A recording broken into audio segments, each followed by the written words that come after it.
자, 그 다음에 40번 What is this? 자, 밑줄 친 this는 무엇이냐 하고 묻고 있는데, 자, 이것은 trying to conceal money. 어떤 돈을 감추기 위한 어떤 범죄 행위를 describe, 묘사할 때 사용되는 term, 용어이다. 근데 이 돈은 어떻게 얻어지냐면은, 바로 마약 거래와 같은 이런 범죄 행위를 통해서 취득한 그러한 돈을 감추려고 할 때 사용되는 용어다. In other words, 다시 말해서 어떤 certain crimes, 어떤 특정한 범죄 행위를 통해서 obtained, 취득한 그러한 돈인데, 어떤 범죄 행위냐면 extortion, 뭐 갈취, 뭐 그런 얘기 되겠어요, 그죠? 부당하게 어떤 압력을 가해가지고 갈취한다든지, 뭐 취득한다든지 이런 걸 말하게 되겠고요. 그다음에 inside trading, 뭐 내부 거래라든지, 그다음에 drug trafficking, 그래서 마약 거래라든지, 그러면 온갖 이런 그 불법 행위네, 그죠? illegal gambling에서 불법 도박인데, 도박이라고 하는 이런 더러운 돈을 통해서 벌어들인 돈을 감추기 위해서 사용한다. 이건 뭐죠? 바로 자금 세탁이죠, 그죠? 자금 세탁. 그래서 1번 money laundering이 되겠습니다. 자, 프로드 하게 되면 사기, 그죠? 사기. 그 다음에 illegal investment 하게 되면 뭐 불법 투자. 그 다음에 abnormal remittance 하면 비정상적인 송금. 그래서 해당 사항이 없고요. 바로 돈 세탁에 대한 내용인데, 45번 문제는 제 기억으로는 지금 한 3번째 정도 이렇게 출제가 되는 것 같아요. 그래서 앞에 전회에 출제가 되었을 때는 지문이 좀 길고, 그래서 이제 굉장히 어려운 문장이다. 그래서 겁을 주는 형태에 나왔는데, 지금 여기서 나온 문장은 좀 약간 축약을 해서 나온 건데, 어쨌든 한 3번 정도 반복해서 나왔던 그런 문장이 되겠습니다. 자, 그 다음에 46번. Where does the following sentence best fit the letter? 서신의 요 문장, 위에 있는 지문이 서신의 어느 곳에 들어가는 것이 가장 적당한가 묻고 있는데, 먼저 보기 문장을 보시게 되면 Dispatch can be made from our works by rail to be hauled from Brisbane Harbour 되어 있어요. 자, 그래서 우리의 사업장에서 열차로 물품이 발송될 것이고, 그렇게 발송이 돼가지고 그 물품은 다시 브리즈베인 항구로 갈 것입니다. 브리즈베인은 이제 오스트리아에 있는 항구가 되겠어요. 그 전체 밑에 이제 지문을 보시게 되면은, 자, 기아가 주문하신 만 대의 자전거가 8월 17일 이제 발송이 될 것입니다. 그래서 귀사가 이 물품들을 온로드 신문하면 이제 어떠한 그 선적이 일관돼서 쭉 이동되는 그런 과정을 말하는 것이죠. 그래서 계속 선적을 진행해 주시길 원했는데, 어떻게 하냐면 스리랑카, 인도, 파키스탄 그리고 네팔을 통해서 쭉 운송해 주기를 원했습니다. 자, 그래서 we are arranging for them to be packed in seaworthy containers. 그래서 상당히 그 장기간의 그런 항해 그리고 운송을 해야 되기 때문에 바로 seaworthy containers. 그러니까 어떤 그 이런 운송에 적합한 그런 컨테이너에 포장을 하도록 그렇게 준비를 해놨습니다. 자, 그래서 각 자전거는 corrugated cardboard pack, 보르박, 한마디로 말해서 보르박스가 있어요. 코로게이트 하게 되면 이제 물결 치는 이런 걸 말하는데, 우리 보르박스 단면을 보면 이렇게 생겼잖아요, 그죠? 그래서 이 보르박스로 쌌다는 것이죠. 하나하나는 보르박스에 다 싸고, 그 다음에 20대씩 한 묶음으로 이렇게 묶었고, 그 다음에 wrapped in sheet plastic. 그래서 자전거 하나하나는 보르박스에 다 먹고, 그 다음에 20개씩 묶었고, 그 다음에 이렇게 끈을 두르고, 이렇게 비닐, 시트 플라스틱 비닐 포장이 되겠어요. 비닐로 뺑 둘렀다. 이런 내용이 되겠어요. 그 전에 뭐 아직 들어올 내용이 없고요. 그 다음에 B번 보시게 되면, 그리고 각각의 컨테이너는 그래서 240대의 자전거가 들어가고, 그래서 전체 화물은 컨테이너로 보면은 42대의 컨테이너로 구성이 된다. 그리고 각 컨테이너 무게는 이제 8톤이 되겠다. 그다음에 the freight charge from our works to Brisbane. 그래서 우리 사업장, 우리 공장에서 브리즈베인까지의 그런 운임은 톤당 $60이고 총 2,520불인데, 바로 컨테이너 용선료, 컨테이너 임대료는 제외가 되어 있고, which will be charged to your account 돼 있어요. 그 전체 컨테이너 임대비 제외한 전체 운임이 2,520인데, 내륙 운송비를 말하는 거네요. 그것을 기사에게 청구하겠습니다. 이런 내용이죠. 자, 그러면 지금 우리 공장에서 브리스베인까지 철도를 갈 것이다.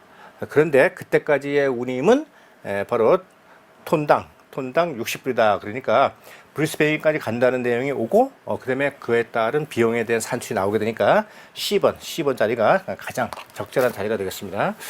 근데 전 이 지문을 보면서 잠깐 좀 이해가 안 되는 게 있었어요.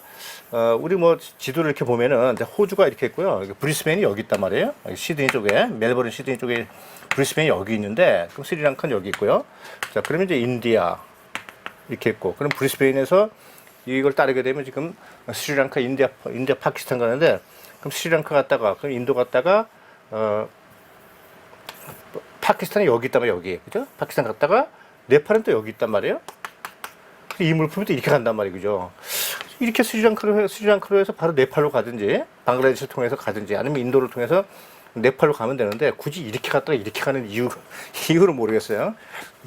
그래서 이 지문을 작성하신 분이 그냥 아무 생각 없이 막 하지 않았나. 이제 그런 시험과는 전혀 상관없는 그런 엉뚱한 생각이 들었어요. 자, 47번. Below typical foreign exchange hedge with the bank 돼 있어요. 자, 다음은 은행과 맺는 아주 전형적인 환거래, 외환에 대한 환위험에 대해서 그걸 커버하는 해지라 그러죠. 자, 은행과의 외환 해지 계약이다. 빈칸을 채우시오 이런 것인데, 여기서 이제 환 해지라는 것은 환율의 변동에 따라서 입을 수 있는 환 손실을 예방하기 위한 이제 조치를 바로 외환 해지라 그러죠. 외환 해지. 자, 그러면 blank rates available for immediate delivery 돼 있어요. 이것은 바로 즉시 인도할 때 사용이 되는데, 제2 영업일 이내에 할 때 그렇다는 것이죠. 모든 주요 통화를 그렇게 하는데, 그러나 but this provides no risk protection. 자, 이것은 어떤 위험에 대한 예방성은 없다 이렇게 되는데, 자, 그러면 요거 이제 잠깐 보게 되면 환율은 크게 현물 환율과 선물 환율이 있어요. 현물 환율, 선물 환율. 현물 환율이라는 것은 계약일로부터 오늘이죠. 오늘로부터 시작해가지고 1, 2. 그래서 제2 영업일 이내에 모든 거래가 끝나는 거예요. 예를 들어서 오늘 달러하고 원화하고 이제 교환을 하는, 즉 매매 계약을 체결했단 말이죠. 근데 실제적으로 이제 달러를 원화로 구입한다든지 또는 원화로 달러를 매입을 한다든지 이러한 거래가 이틀 이내에 이루어지는 거, 이것이 바로 현물 거래가 되겠고, 그때 적용되는 환율이 바로 현물 환율이 되겠어요. 그러니까 오늘 계약을 할 때 예를 들어서 자, 1달러는 1,000원에 이렇게 거래하러 계약을 했다면은 이것이 내일 모레에 이것을 청산할 때 그대로 이 환율이 적용되는 것이죠. 그것이 바로 현물 환율이 되겠어요. 그러면 오늘 계약을 해가지고 내일 모레 정산된다 하더라도 이 외환의 변동은 전혀 없으니까 이 환율의 변동에 따라서 생기는 위험은 전혀 없잖아요, 그죠? 그러니까 바로 환 리스크를 커버하는 그런 예방책은 필요가 없다, 이런 내용이 되겠어요. 그래서 다시 한번 정리해서 말씀드리게 되면, 계약일로부터 2일 이내, 그러니까 오늘은 빼고 내일 모레 안에 전부 다 정산이 이루어지는 것, 그것이 바로 현물 거래가 되겠고, 그때 정도의 환율이 현물 환율이다. 그러면 바로 요 첫 번째 가로는 바로 현물 환율을 말하게 되는데, 현물 환율은 스팟, 그래서 스팟이라 그래요. 스팟 레이트. 현물 환율은 스팟. 자, 그러면 두 번째 보시게 되면, 은행은 바로 괄호에 대해서 고시하게 되는데, 어떤 환율을 고시하게 되는데, 자, 이렇게 함으로써 바로 이 고객들은 환율의 변동에 따른 리스크, 위험을 can remove, 제거할 수 있다. 어떻게 하냐면 between the commercial contract date and the actual receipt of the currency 있어요.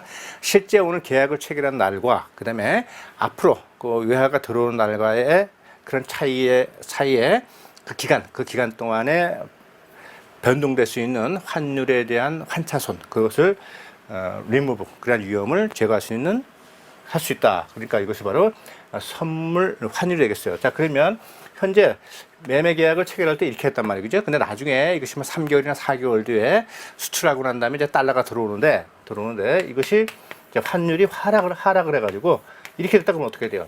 그럼 1억이 이거를 들어온 달러를 이제 한국 돈으로 바꿨을 때 그럼 1억이 들어와야 되는데 이렇게 환율이 100원이 떨어지게 되면 결국 9천만 원밖에 안 들어오게 되니까 그냥 고스란히 앉아서 1,000만 원을 날리게 되잖아요. 그죠? 자, 그래서 이런 것을 막기 위해서 환차손이요. 환차손. 이런 것을 막기 위해서 지금부터 계약을 해가지고 3개월 뒤에 거래되는 그런 달러에 대해서 약간의 이자를 주고 이것이 환 변동이 뭐 이렇게 980원이나 뭐 990원 정도의 거래가 될 수 있도록 해가지고 환 위험에 대한 것을 이제 최소화시키는 거, 그것이 바로 선물 환율이 되겠어요. 그러면 현물 환율이 적용되는 이 거래일 이내에서 적용되는 것은 현물 환율인데 그 기간이 지나서 어떤 실제적인 이런 청산이 이루어지게 되면 그것은 전부 다 선물 환율이 되겠어요. 자, 그래서 현물 환율은 spot rate, 그다음에 선물 환율은 forward exchange rate. 그래서 선물 환율이 되겠습니다. 48번. 다음에서 말하는 할증료는 무엇인가 하고 묻고 있는데, 자, 먼저 이렇게 무역 용어의 정의를 물어보는 지문이 딱 나오게 되면 전체를 해석하지 마시고 먼저 특정한 키워드가 무엇인가를 빨리 파악을 하셔야 되겠어요. 자, 그럼 눈에 띈 게 지금 뭐가 보이죠? 뭐 exchange rate, 그다음에 foreign exchange 이런 게 보이게 되죠. 그러니까 이것은 외환과 관련되어 있는 문제구나 하는 것을 바로 알 수 있죠. 그럼 이 보기 중에서 외환과 관련된 거는 카프 하나밖에 없잖아요. 그죠? 사실 카프, 바프, 워피지, 데모리지가 무엇인지 모른다. 그렇게 되면 무역영어 7시험에 탈락하는 것은 뭐 불어부터 뻔하죠. 그죠? 이렇게 무역 실무의 기본이 전혀 되어 있지 않으면 영어 실력이 아무리 좋아도 문제를 풀 수가 없어요. 용어의 정의를 모르기 때문에. 그래서 여기 있는 것을 보고도 지금 카프, 바프 이런 것을 모른다 그러면 겸허하게 반성을 해가지고 무역 실무 이론을 좀 더 공부를 하셔야 되겠습니다. 자, 그럼 정답은 이제 카프가 되겠어요. 그냥 탁 찍어도 바로 정확하게 카프가 정답인 걸 알 수 있게 되는데, 자, 그러면 해석을 해보게 되면 apart from normal freight. 자, 운임은 별도로 하고 부가적으로 부과되는 것을 말하게 되는데, 선사가 is levied by, 선사가 부과는 할증된다는 것이죠. 왜 그러냐면은, 자, 자국의 통화, currency of its own country and US dollar in each freight space. 운임으로 지불되는 달러하고 자국 통화하고의 환율 차이. 자, 자국 통화하고 그다음에 달러하고의 이런 환율의 fluctuation, 변동에 따른 exchange loss, 손실을 만회하기 위해서 선사가 별도로 부과하는 할증료가 되겠다. 그래서 이제 카프가 되겠는데, 이거 무슨 얘기냐면 지금 운임을 뭐 예를 들어서 뭐 100달러 A에서 B로 가는데 컨테이너 하나당 100달러로 이렇게 산정을 했단 말이에요. 자, 그런데 이때 계약된 운임을 받을 때 당시에 환율이 자, 1달러가 1,000원이었단 말이에요. 1,000원. 근데 조금 전에 말씀드린 것처럼 이것이 실질적으로 지금 현재 환율이 900원으로 떨어졌단 말이죠. 그죠? 그렇게 되면 어떻게 돼요? 그러면 선사 입장에서는 꼼짝없이 지금 컨테이너 하나당 1달러당 100원씩 지금 손해를 보게 되잖아요. 그죠? 그러니까 앉아서 또 운임에 대한 손실을 이제 보게 되니까 이렇게 환율이 하락해가지고 운임의 손실이 발생한 것을 보존하기 위해서 그 하락만큼을 운임에다가 별도의 할증료 성격으로 부과하게 되는데, 그것이 바로 통화 할증료, 카프가 되겠습니다. 그래서 currency adjustment factor 가 되겠어요. 그때 BAF 같은 건 이제 유가 할증료. 그래서 bunker adjustment factor, 워피지, 데모리지, 워피지 부도 사용료, 데모리지 최선료가 되겠어요. 그래서 지금 foreign exchange라든지 그다음에 exchange rate를 딱 보고 이것은 유가하고 연관된 거구나라고 설령 알았다 하더라도 지금 카프, 바프 이런 디머리지라는 용어에 대한 정의를 모르게 되면 문제를 풀 수가 없어요. 그래서 영어 실력이 아무리 좋아도 우리가 무역 이론, 무역 실무에서 배웠던 무역 용어의 용어의 그 정의를 모르게 되면 문제를 풀 수가 없어요. 그래서 카프, 바프, 디머리지가 무슨 뜻인지 잘 모른다. 그렇게 되면 교묘하게 내가 무역 실무와 이론에 대한 지식이 전무하구나. 이런 상태에서는 내가 도저히 무역영어 1급 시험에 합격할 수 없다. 이것을 자각을 하고 겸허하게 무역 실무 이론에 좀 더 보충하는 시간을 많이 갖길 바랍니다. 49번 가장 적절한 단어를 순서대로 연결하시오 하는 내용이죠. 자, 앞서 말씀드린 것처럼 역시 괄호가 있는 문장도 전체 해석하지 마시고, 자, 괄호가 있는 그 문장부터 먼저 보시게 되면 쉽게 정답을 찾아낼 수 있어요. 자, 그러면 이 문장 보시게 되면 we hope this, 우리는 그렇게 하길 바랍니다. This blank account can be settled by the end of this week. 자, 이번 주 말까지 이러한 계정이 해결되길 바랍니다. 자, 계정이 뭐예요? 계정이 해결되는 거 바로 예상값이죠, 그죠? 예상값을 갚아서 너의 우리의 계좌 거래를 깨끗하게 청산해 주길 바란다 하는 문장이 되겠어요. 그러면 바로 이것이 미불 계정이라는 것을 바로 알 수 있죠. 그럼 미불 계정에 해당되는 것은 여기 딱 하나밖에 없어요. outstanding account는 얼핏 보면 unpaying도 같지만 unpaying이란 말은 쓰지 않고 unpaid account 이렇게 되면 미불 계정, 그러니까 갚지 않은 돈, 예상값이다 이 말이 되겠어요. 그래서 unpaying account는 있어도, unpaid account는 있어도 unpaying account라고는 하지 않는다. 얼핏 보면 또 debting account도 말이 되는 것 같지만은 debit account가 일반적으로 쓰이는 표현이 되겠어요. 그럼 이거 하나만 딱 보고도, 그죠? 영어 문장을 이제 많이 봐가지고 기출 문제를 많이 푼다든지, 그다음에 퍼펙트 무역영어 1급에 있는 다양한 영어 표현이 있어요, 그죠? 그것만 몇 번 보신 분이라도 벌써 입에 outstanding account가 입에 탁 올라가지고 바로 정답을 이제 찾아낼 수 있죠. 자, 그래서 귀하가 참조하시라고 지금 청구서 KEAA 12번을 enclosing 동봉해 드립니다. 그래서 계속된 성원에 감사드리고요. 그다음에 귀하가 어떻게 해주시기를 바랍니다. 이 건에 대해서 어떻게 해주기 바랍니다. 어떻게 하죠? 바로 적절한 조치를 취해 주시기 바랍니다. 그러니까 due action. 근데 overdue 하면 어떻게 돼요? 기간을 넘긴 행위? 이건 전혀 말이 안 되죠, 그죠? due, 적절한 조치를 취해 주시기 바랍니다. 그래서 정답은 2번이 되겠습니다. 자, 그럼 공부를 해서 위에 한번 보겠습니다. Please note, 유념해 주시기 바랍니다. 우리의 청구서 KEAA 12번에 대한 your settlement, 그러니까 지급이 되겠죠. payment, 지급이 currently past due by 3 weeks. 지금 현재 3주나 지금 지연되고 있습니다. 입금 날짜가 벌써 3주가 지났다. 이런 얘기 되겠고, 그래서 in the light of your fast credit history with us. 그래서 in the light of 무엇에 비추어 볼 때 이런 얘기 되겠어요. 그래서 과거에 우리하고의 이런 fast credit, 신용거래, 즉 예상거래가 되겠죠. 지난 예상거래를 봤을 때 we presume, 우리가 추측해 보건대 that a simple oversight must have been involved in this unusual case. 비정상적인, 그죠?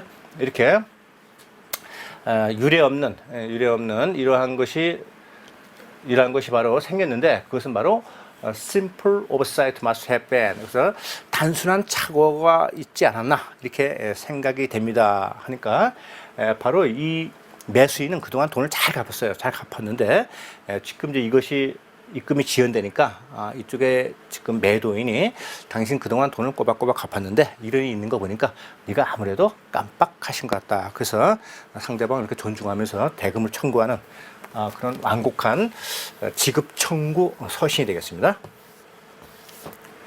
자, 그럼 마지막 문장 보시게 되면 which is following wrong 돼 있는데, 맞은 거는 우리가 또 볼 필요 없겠죠, 그죠? 틀린 걸 보게 되면 4번이 틀렸는데, 뭐가 틀렸냐면은 바로 무엇을 고려한다 할 때 consider가 있어요, 그죠? consider. 자, consider는 목적으로서 ing 형태를 취하죠. 그래서 we consider to establish가 아니고 establishing 와야 올바른 이제 어법이 되겠습니다. 토익 한 500점, 600점만 되셔도, 그죠? 이런 것은 바로 찾아낼 수 있죠. 자, 이렇게 해서 우리 50번까지 무역영어 1급 106회를 쭉 풀어봤고요. 강의 듣는다고 수고 많이 하셨습니다.